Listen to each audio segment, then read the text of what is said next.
Hi everyone, welcome to our YouTube channel. ಇವತ್ತು Sunday morning ಆಗಿರೋದ್ರಿಂದ ಸ್ವಲ್ಪ ಲೇಟಾಗಿ ಆಗಿದ್ವಿ.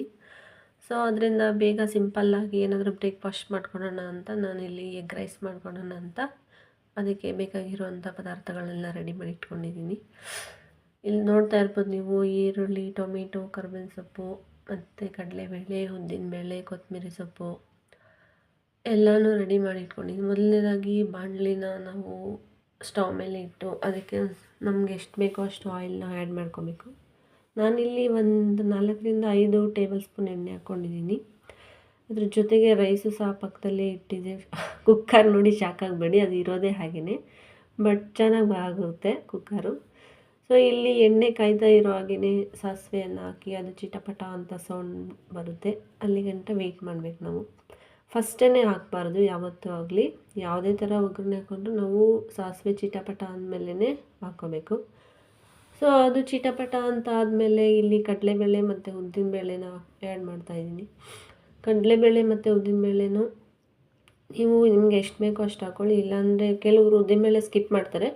ನಂಗೆ ಇಷ್ಟ ಅಂತ ನಾನು ಹಾಕ್ಕೊಂಡಿದ್ದೀನಿ. ನಿಮಗೆ ಬೇಕಿದ್ದರೆ ನೀವು ಹಾಕ್ಕೊಳ್ಳಿ, ಇಲ್ಲಾಂದರೆ ಸ್ಕಿಪ್ ಮಾಡಿ. ಸೊ ಇದು ಸ್ವಲ್ಪ ಬಾಡಿಸ್ಕೋಬೇಕು ನಾವು. ಹಸಿದಿದ್ದರೆ ಅಷ್ಟು ಚೆನ್ನಾಗಿರಲ್ಲ ಬಾಯಿಗೆ ಸಿಕ್ಕಿದ್ರೆ. ಈಗ ಸ್ವಲ್ಪ ಬಾಡಿಸಿದ್ರೆ ತಿನ್ನೋದಕ್ಕೂ ತುಂಬ ರುಚಿಯಾಗಿರುತ್ತೆ ಬಾಯಿಗೆ ಸಿಕ್ಕಿದಾಗ. ಹಾಗೆಯೇ ಸ್ವಲ್ಪ 1-2 ರೆಂಬೆಯಷ್ಟು ಕರಿಬೇವಿನ ಸೊಪ್ಪನ್ನು ಆ್ಯಡ್ ಮಾಡ್ಕೋತಾ ಇದ್ದೀನಿ. ಅದ್ರ ಜೊತೆಗೆ ಈರುಳ್ಳಿ ಸಹ ಹಾಕ್ಕೋತಾ ಇದ್ದೀನಿ. ಈರುಳ್ಳಿ ಇಲ್ಲಿ ಮೀಡಿಯಮ್ ಸೈಜ್ ಈರುಳ್ಳಿ ನಾನು 4 ಕಟ್ ಮಾಡಿ ಇಟ್ಕೊಂಡಿದ್ದೆ. ನಾನು ಇಲ್ಲಿ 5 ಮೊಟ್ಟೆನ ಒಡೆದು ಇಟ್ಕೊಂಡಿರೋದ್ರಿಂದ ಇದಕ್ಕೆ ಸ್ವಲ್ಪ 4 ಈರುಳ್ಳಿ ಬೇಕಾಗ್ಬೋದು ಅಂತ ಈರುಳ್ಳಿ 4 ಸಣ್ಣ ಸಣ್ಣದಾಗಿ ಕಟ್ ಮಾಡಿ ಇಟ್ಕೊಂಡು ಮಿಕ್ಸ್ ಮಾಡ್ತಾಯಿದ್ದೀನಿ. ಸೊ ಅದ್ರ ಜೊತೆಗೆ ಮೆಣಸಿನ್ಕಾಯಿ ಸಹ ಒಣಮೆಣ್ಸಿನ್ಕಾಯಿನ ಹಾಕ್ಕೊಂಡಿದ್ದೀನಿ, ಹಸಿಮೆಣ್ಸಿನ್ಕಾಯಿ ಯೂಸ್ ಮಾಡಿಲ್ಲ. ನೀವು ಹಸಿಮೆಣ್ಸಿನ್ಕಾಯಿ ಬೇಕಿದ್ರೆ ಹಾಕ್ಕೊಬೋದು. ಅದ್ರ ಜೊತೆಗೆ ಇಲ್ಲಿ ಸ್ಪೆಷಲಾಗಿ ಒಂದು ವೆಜಿಟೇಬಲ್ ಆ್ಯಡ್ ಮಾಡ್ತಾಯಿದ್ದೀನಿ ನಾನು, ಚೆನ್ನಾಗಿರುತ್ತೆ ಅಂತ ಬಟಾಣಿನ ಆ್ಯಡ್ ಮಾಡ್ತಾಯಿದ್ದೀನಿ. ತುಂಬಾ ರುಚಿಯಾಗಿರುತ್ತೆ ಬಟಾಣಿ. ಮೊದಲು ನಾನು ಮಾಡಿದ್ದೆ, ತುಂಬ ಟೇಸ್ಟಾಗಿರುತ್ತೆ. ಇದೊಂಥರ ಎಗ್ ಪಲಾವ್ ಥರ ಆಗ್ಬಿಡುತ್ತೆ, ಸಖತ್ತಾಗಿರುತ್ತೆ ನೋಡಿ. ಹಸೆ ಬಟಾಣಿ ಹಾಕಿದ್ದೀನಿ. ಅದ್ರ ಜೊತೆಗೆ ಒಂದು ಟೊಮೆಟೊ ಹಾಕ್ಕೊಂಡಿದ್ದೀನಿ, ಸಾಕಾಗುತ್ತೆ. ಟೊಮೆಟೊ ಬೇಕಿದ್ರೆ ಹಾಕ್ಬೋದು, ಇಲ್ಲಾಂದರೆ ಸ್ಕಿಪ್ ಮಾಡ್ಬೋದು. ಟೊಮೆಟೊ ಹಾಕೋದ್ರಿಂದ ರುಚಿ ಇನ್ನಷ್ಟು ರುಚಿಯಾಗಿರುತ್ತೆ ಅಂತ ಕ್ವಾಂಟಿಟಿನ ಸ್ವಲ್ಪ ಜಾಸ್ತಿ ಆಗುತ್ತೆ, ರುಚಿಯಾಗೂ ಬರುತ್ತೆ. ಅದರಿಂದ ನಾನು ಟೊಮೆಟೊನ ಹಾಕ್ಕೊಂಡಿದ್ದೀನಿ. ಇದೆಲ್ಲ ಸ್ವಲ್ಪ ಹಸೆ ವಾಸನೆ ಹೋಗೋ ತನಕನೂ ಫ್ರೈ ಮಾಡ್ಕೋಬೇಕು ನಾವು ಎಣ್ಣೆಯಲ್ಲಿ. ತುಂಬ ಚೆನ್ನಾಗಿ ಇದು ಬಟಾಣಿ ಎಲ್ಲ ಹಾಕಿರೋದ್ರಿಂದ ಸ್ವಲ್ಪ ಒಂದು 4-5 ನಿಮಿಷ ಫ್ರೈ ಮಾಡ್ಕೋಬೇಕಾಗುತ್ತೆ, ಇಲ್ಲಾಂದರೆ ಅದು ಚೆನ್ನಾಗಿ ಬೇಯಲ್ಲ. ಈ ಸ್ಮೆಲ್ಲೆಲ್ಲ ಹೋಗಾದ್ಮೇಲೆ ಖಾರದ ಪುಡಿ, ಬರೀ ಮೆಣಸಿನ ಪುಡಿ ಹಾಕ್ಕೊಂಡಿದ್ದೀನಿ ಮತ್ತು ರುಚಿಗೆ ತಕ್ಕಷ್ಟು ಉಪ್ಪನ್ನು ಹಾಕ್ಕೊಂಡಿದ್ದೀನಿ. ಅದ್ರ ಜೊತೆಗೆ 5 ಮೊಟ್ಟೆಯನ್ನು ಹಾಕಿದ್ದೀನಿ. 5 ಮೊಟ್ಟೆಗಳನ್ನು ಹಾಕಿ ಸಹ ಚೆನ್ನಾಗಿ ಮಿಕ್ಸ್ ಮಾಡ್ಕೊಬೇಕು ನಾವು. ಅದು ಏನು ಆಯಿಲ್ ಇದೆಯೋ ಅದೆಲ್ಲನೂ ಫುಲ್ಲು ವಿಡಿ ಆಗಬೇಕು, ಆಯಿಲೆಲ್ಲ ಹೋಗಿಬಿಡ್ಬೇಕು, ಅಲ್ಲಿ ತನಕ ಚೆನ್ನಾಗಿ ಹುರ್ಕೋಬೇಕಾಗುತ್ತೆ ನಾವು.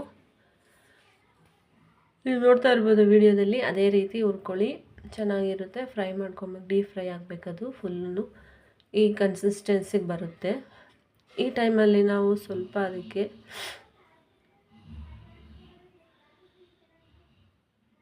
ಧನಿಯಾ ಪುಡಿ ಆ್ಯಡ್ ಮಾಡ್ಕೋಬೇಕು. ಫುಲ್ಲು ಚೆನ್ನಾಗಿ ಮಿಕ್ಸ್ ಮಾಡಾದಮೇಲೆ ಇಲ್ಲಿ ನಾನು 1 ಚಮಚ ಆಗೋಷ್ಟು ಧನಿಯಾ ಪುಡಿನೂ ಆ್ಯಡ್ ಮಾಡ್ಕೋತಾ ಇದ್ದೀನಿ. ನಿಮ್ಗೆ ಎಷ್ಟು ಬೇಕೋ ಅಷ್ಟು ಹಾಕ್ಕೊಳ್ಳಿ, ಜಾಸ್ತಿ ಆಗೋದ್ರೂ ಚೆನ್ನಾಗಿರಲ್ಲ. ಹಾಗೆ ಅದೇ ರೀತಿ ಸ್ವಲ್ಪ ಅರಿಶಿನ ಪುಡಿ ಹಾಕ್ಕೋತಾ ಇದ್ದೀನಿ. ಚೆನ್ನಾಗಿ ಮಿಕ್ಸ್ ಮಾಡಿಕೊಂಡು ಒಳ್ಳೆ ಮಿಕ್ಸ್ ಕೊಡಿ. ಆ ಫ್ಲೇವರೇ, ಈಗ ಆಲ್ರೆಡಿ ಫ್ಲೇವರ್ ನೋಡಿದ್ರೆ ಏನು ಸೂಪರಾಗಿ ಬರ್ತಿದೆ ಅಂತ. ಇನ್ನು ತಿಂತಾಯಿದ್ರೆ ಅಂತೂ ಇನ್ನೂ ರುಚಿಯಾಗಿರುತ್ತೆ. ಸೊ ಅದಕ್ಕೆ ಕೊತ್ತಂಬರಿ ಸೊಪ್ಪು, ಫೈನಲಾಗಿ ನಾವು ಕೊತ್ತಂಬರಿ ಸೊಪ್ಪನ್ನು ಹಾಕ್ಕೊಂಡು ಒಂದೊಳ್ಳೆ ಮಿಕ್ಸ್ ಕೊಡೋಣ. ಫುಲ್ಲು ಮಿಕ್ಸ್ ಮಾಡಿ ನಂತರ ಇದಕ್ಕೆ ಇನ್ನು ಸ್ಟವ್ ಆಫ್ ಮಾಡಿಕೊಂಡು ಮತ್ತೆ ಇದನ್ನು ನಾವು ರೈಸ್ ಮಾಡಿ ಇಟ್ಕೊಂಡಿದ್ವಲ್ಲ, ಆ ರೈಸ್ನ ಸ್ವಲ್ಪ ಹಾರ್ಲಿಕ್ಕೆ ಬಿಟ್ಟಿದ್ದೆ. ಈಗ ಹಾರಿದೆ ಆ ರೈಸು ಮತ್ತು ನಾವು ಈ ಪಲ್ಯ ಎಷ್ಟು ಬೇಕೋ ಅಷ್ಟು ಕ್ವಾಂಟಿಟಿ ತೊಗೊಂಡು ನಾವು ಎಷ್ಟು ಜನಕ್ಕೆ ಬೇಕೋ ಅಷ್ಟು ಜನಕ್ಕೆ ಕಲಿಸ್ಕೊಬೇಕು. ಅದರಿಂದ ನಾನು ಇಲ್ಲಿ ಪಲ್ಯ ಜಾಸ್ತಿ ಇರೋದ್ರಿಂದ, ಎಗ್ ಬುರ್ಜಿ ಜಾಸ್ತಿ ಇರೋದ್ರಿಂದ ಒಂದು ಬೌಲಲ್ಲಿ ತೆಗೆದಿಟ್ಕೊತಾ ಇದ್ದೀನಿ. ಆಮೇಲೆ ನೋಡ್ಕೊಂಡು ಹಾಕ್ಕೊಬೋದು. ಸೊ ಈಗ ರೈಸನ್ನು ಸಹ ಅದಕ್ಕೆ ಹಾಕ್ಕೊಂಡು ಒಳ್ಳೆ ಮಿಕ್ಸ್ ಮಾಡಿ ಈ ಥರ ಮಿಕ್ಸ್ ಮಾಡಿಕೊಂಡು ಈಗ ಆಲ್ರೆಡಿ ವೆಯ್ಟಿಂಗ್ ಲಿಸ್ಟಲ್ಲವ್ರೆ ನಮ್ಮ ಮನೆಯಲ್ಲಿ. ಒಂದು ಮಗಳಂತೂ ಕೊಡು ಅಂತ ಕೇಳ್ತಾವಳೆ. ಸೊ ಅವಳಿಗೆ ಈಗ ನಾನೊಂದು ಪ್ಲೇಟ್ಗೆ ಸರ್ವ್ ಮಾಡ್ತಾಯಿದ್ದೀನಿ. ಕೊಡಮ್ಮ ಅಂತವಳೆ. ಸೊ ಅವಳಿಗೆ ಬಿಸಿ ಬಿಸಿ ಹಾಕ್ಕೊಟ್ಟೆ. ವಿಡಿಯೋ ಇಷ್ಟ ಆದರೆ ಲೈಕ್ ಮಾಡಿ, ಶೇರ್ ಮಾಡಿ, ಸಬ್ಸ್ಕ್ರೈಬ್ ಮಾಡಿ. ಈಗ ಇದೇ ಥರ ಇನ್ನಷ್ಟು ಮತ್ತಷ್ಟು ವಿಡಿಯೋಗಳಿಗೆ ನಮ್ಮ ಚಾನಲ್ನ ದಯವಿಟ್ಟು ಸಬ್ಸ್ಕ್ರೈಬ್ ಮಾಡಿ. Thank you so much. Thank you.